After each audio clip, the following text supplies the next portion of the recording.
ಆತ್ಮೀಯ ಮಾಧ್ಯಮ ಸ್ನೇಹಿತರಿಗೆ ಸ್ವಾಗತವನ್ನು ಕೋರ್ತಾ ಇವತ್ತಿನ ಉದ್ದೇಶ ಮಂಡ್ಯ ಲೋಕಸಭಾ ಕ್ಷೇತ್ರದ ಕಾಂಗ್ರೆಸ್ ಪಕ್ಷದ ನಮ್ಮ ಅಭ್ಯರ್ಥಿಯ ಗೆಲುವು ಖಚಿತ. ಹಾಗಾಗಿ ಇಡೀ ಮಂಡ್ಯ ಜಿಲ್ಲೆಯ ನನ್ನೆಲ್ಲ ಮತದಾರ ಪ್ರಭುಗಳಿಗೆ ಮತ್ತು KR ನಗರದ ವಿಧಾನಸಭಾ ಕ್ಷೇತ್ರದ ನಮ್ಮ ವ್ಯಾಪ್ತಿಗೆ ಒಳಪಡುವಂಥ ಲೋಕಸಭಾ ಕ್ಷೇತ್ರದ KR ನಗರದ ಎಲ್ಲ ಮತ ಬಾಂಧವರಿಗೆ ಕೃತಜ್ಞತೆಯನ್ನು ಸಲ್ಲಿಸಲಿಕ್ಕೆ ಇವತ್ತು ನಮ್ಮ ಜಿಲ್ಲೆಯ ಉಸ್ತುವಾರಿ ಸಚಿವರಾದಂಥ ಚಲುವರಾಯಸ್ವಾಮಿಯವರು, ನಮ್ಮ ಕಾಂಗ್ರೆಸ್ ಪಕ್ಷದ ಅಭ್ಯರ್ಥಿಯಾದಂಥ ವೆಂಕಟರಮಣಗೌಡ ಆಲಿಯಸ್ ಸ್ಟಾರ್ ಚಂದ್ರು ಅವರು ಪರವಾಗಿ ಹಾಗೂ ಪಕ್ಷದ ಪರವಾಗಿ ಇಡೀ ನನ್ನ ಜಿಲ್ಲೆಯ ಎಲ್ಲ ಶಾಸಕರ ಪರವಾಗಿ ಜಿಲ್ಲೆಯ ಎಲ್ಲ ಮತದಾರ ಪ್ರಭುಗಳಿಗೆ ಕೃತಜ್ಞತೆಯನ್ನು ಸಲ್ಲಿಸಲಿಕ್ಕೆ ಇವತ್ತು ಬಂದಿದ್ದೀವಿ. ಹಾಗಾಗಿ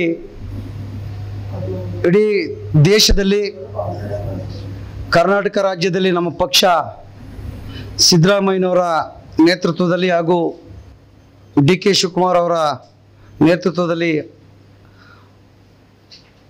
ಪಂಚ ಗ್ಯಾರಂಟಿಗಳು ಇಡೀ ರಾಜ್ಯದಲ್ಲಿ ಇವತ್ತು ಪ್ರತಿಯೊಬ್ಬ ಕಟ್ಟಕಡೆಯ ವ್ಯಕ್ತಿಗೂ ಕೂಡ ತಲುಪಿದೆ. ಹಾಗಾಗಿ ನನ್ನ ಜಿಲ್ಲೆಯ ತಾಯಂದಿರು, ಯುವಕರು, ರೈತರು ಹಾಗೂ ಎಲ್ಲ ಸಮುದಾಯದ ಮತ ಬಾಂಧವರು ಇವತ್ತು ಕಾಂಗ್ರೆಸ್ ಪಕ್ಷವನ್ನು ಬೆಂಬಲಿಸಿ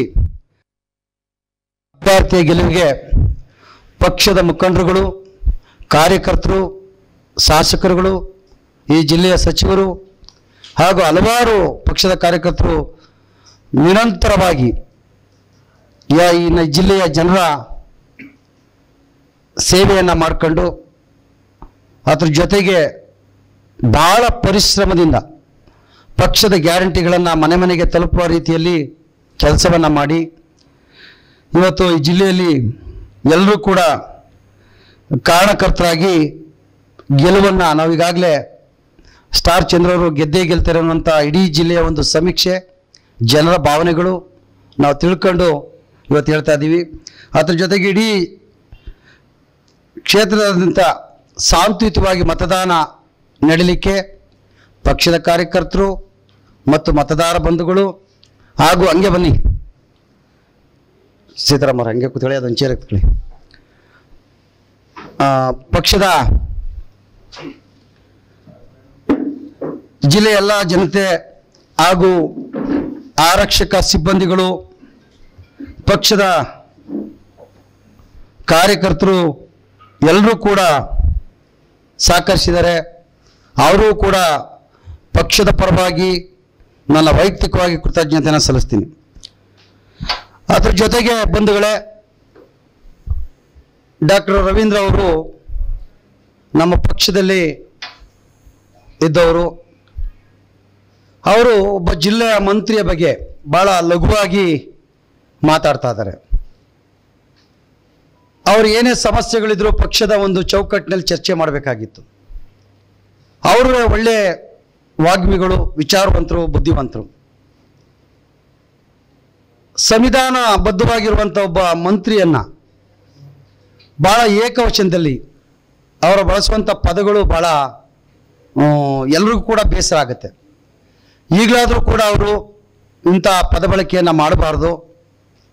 ಯಾಕೆಂದರೆ ಚಲುವರಾಯಸ್ವಾಮಿಯವರು 3 ಬಾರಿ ಮಂತ್ರಿಯಾಗಿದ್ದಂಥವ್ರು. 3 ಬಾರಿ ಕೂಡ ಹೆಲ್ತ್ ಮಿನಿಸ್ಟರ್ ಆಗಿದ್ದಂಥ ಸಂದರ್ಭದಲ್ಲಿ ಮಂಡ್ಯ ಜಿಲ್ಲೆಗೆ ಮೆಡಿಕಲ್ ಕಾಲೇಜನ್ನು ತಂದರು. ಆ ಸಂದರ್ಭದಲ್ಲಿ ಮುಖ್ಯಮಂತ್ರಿಗಳಾಗಿದ್ದಂಥವರು ಧರ್ಮಸಿಂಗ್ ಸಾಹೇಬರು. ತದನಂತರ ಸಾರಿಗೆ ಮಂತ್ರಿಯಾಗಿದ್ದರು. ಸಾರಿಗೆ ಮಂತ್ರಿ ಆದಂಥ ಸಂದರ್ಭದಲ್ಲಿ ಹಲವಾರು RTO ಕಚೇರಿಗಳನ್ನು ಈ ಜಿಲ್ಲೆಗೆ ತಂದರು. ವಿಭಾಗೀಯ ಕಚೇರಿಯನ್ನು ತಂದರು. ಈಗ ಕಾಂಗ್ರೆಸ್ ಸರ್ಕಾರದಲ್ಲಿ ಮಂತ್ರಿಯಾಗಿದ್ದಾರೆ. ಈಗಲೂ ಕೂಡ ಮಂಡ್ಯ ಜಿಲ್ಲೆಗೆ ಹೊಸ ಮೈಸೂಗರ್ ಕಾರ್ಖಾನೆಯನ್ನು ಹೊಸದಾಗಿ ಸ್ಥಾಪನೆ ಮಾಡಲಿಕ್ಕೆ ಬಜೆಟ್ನಲ್ಲಿ ಈಗಾಗಲೇ ಹಣವನ್ನು ಎತ್ತಿಟ್ಟಿದ್ದಾರೆ.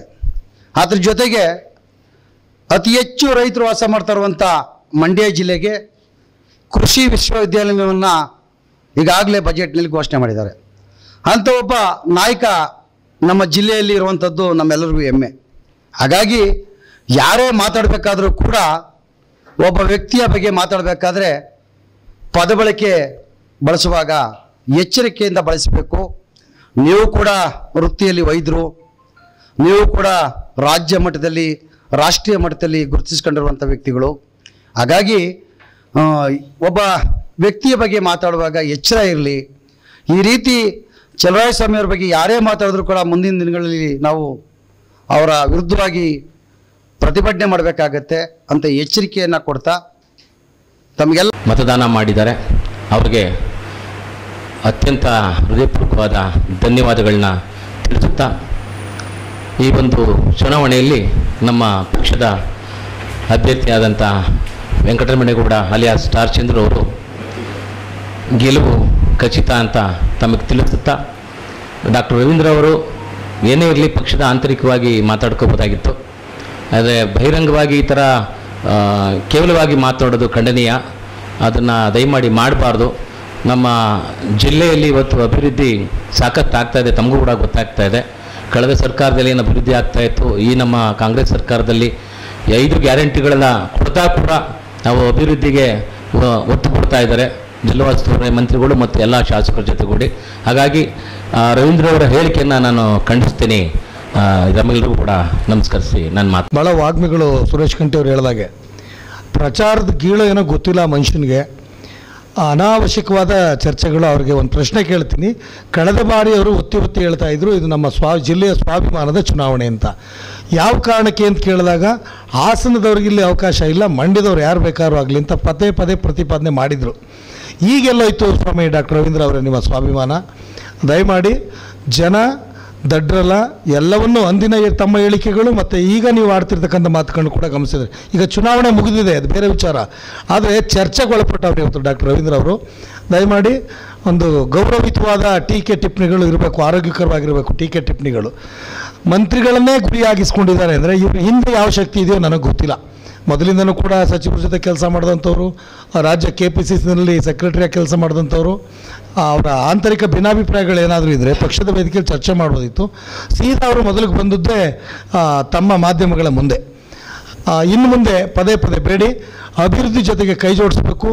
ತುಂಬ ವಿಚಾರವಂತರಿದ್ದೀರಿ ಡಾಕ್ಟರ್ ರವೀಂದ್ರ ಅವರೇ.